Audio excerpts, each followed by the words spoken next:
Brought to you by 5paisa.com. Investing made easy and rewarding. Download the app now. Zomato एक ऐसी company जिसने निवेशकों को निराश किया है। Zomato की लिस्टिंग पिछले साल हुई थी। लिस्टिंग के दौरान Zomato ने निवेशकों को अच्छी कमाई कराई थी। लिस्टिंग के बाद भी शेयर ने थोड़ा रिटर्न दिया, लेकिन जनवरी से Zomato में गिरावट का दौर शुरू हुआ और इसके बाद ये शेयर टूटता ही जा रहा है। ऊपरी स्तरों से Zomato का शेयर 73% गिर चुका है। सोमवार को फिर से Zomato में जोरदार गिरावट देखने को मिली। सोमवार को Zomato का शेयर 11% गिरकर 47 रुपए 70 पैसे पर बंद हुआ।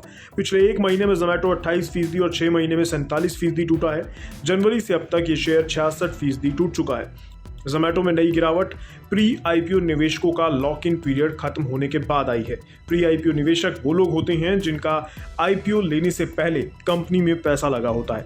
73% यानी करीब 648 करोड़ शेयरों का लॉक इन पीरियड 23 जुलाई को खत्म हो गया। 23 जुलाई को बाजार बंद था, इसलिए इसका असर नहीं हुआ और सोमवार को बाजार खुलते ही निवेशकों ने Zomato के शेयर बेचना शुरू कर दिया। सेबी के नियमों के मुताबिक जिस कंपनी में प्रमोटर्स की शेयर होल्डिंग नहीं होती, उन कंपनियों पर आईपीओ आने के बाद पहले शेयर होल्डर्स की इक्विटी 1 साल के लिए फ्रीज हो जाती है। इसके अलावा निवेशकों को Zomato की ब्लिंकिट के साथ डील भी निवेशकों को रास नहीं आ रही है। Zomato ने ब्लिंकिट को 4,447 करोड़ रुपए में खरीदा है।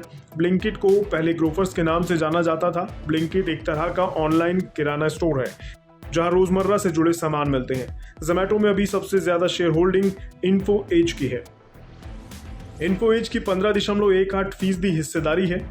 उबर की 9%, एलपेज सिंगापुर की 7%, एंड फाइनेंस सिंगापुर की 7%, टाइगर ग्लोबल की 5% और सिक्वा कैपिटल की 5%, टेमसेक होल्डिंग की 3% है।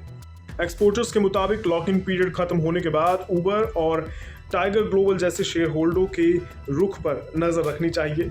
ये कंपनियां पहले से ही आर्थिक मंदी की चपेट में हैं, इसलिए ये कंपनियां अपनी हिस्सेदारी थोड़ी कम कर सकती हैं। खबरें ऐसी भी बाजार में आ रही हैं कि Zomato में शेयर होल्डर्स 1000 करोड़ रुपए के शेयर बेच सकते हैं। ये बिकवाली किश्तों में ब्लॉक डील के जरिए हो सकती है। मंदी की आशंकाओं के चलते इन दिनों स्टार्टअप्स यानी न्यू एज कंपनियों में बिकवाली हावी है। ऐसा भारत में ही नहीं पूरी दुनिया में देखा जा रहा है। निवेशक ज्यादा रिस्की कंपनियों से बाहर आ रहे हैं। वैसे भी Zomato में निवेशकों को पहले ही मोटा नुकसान हो चुका है। अपने 169 रुपए के उच्चतम स्तरों से Zomato गिरकर 47 रुपए पर आ गया है, यानी ये शेयर अपने टॉप से 72% गिर चुका है। यानी निवेशकों को Zomato में 96,000 करोड़ का नुकसान हो चुका है। इसको इस तरह समझें, जब Zomato के शेयर का भाव 169 रुपए था तब मार्केट कैप 1,33,064 करोड़ रुपए था।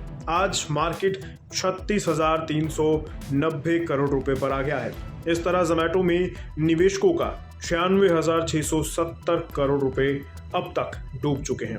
मंदी के इस माहौल में निवेशकों को Zomato जैसी कंपनियों में नई खरीदारी से बचना चाहिए, क्योंकि अगर अमेरिका की इकोनॉमी में मंदी और गहराई तो बाजार में मंदी और गहरा सकती है और मंदी की पहली मार कमजोर कंपनियों पर ही पड़ती है।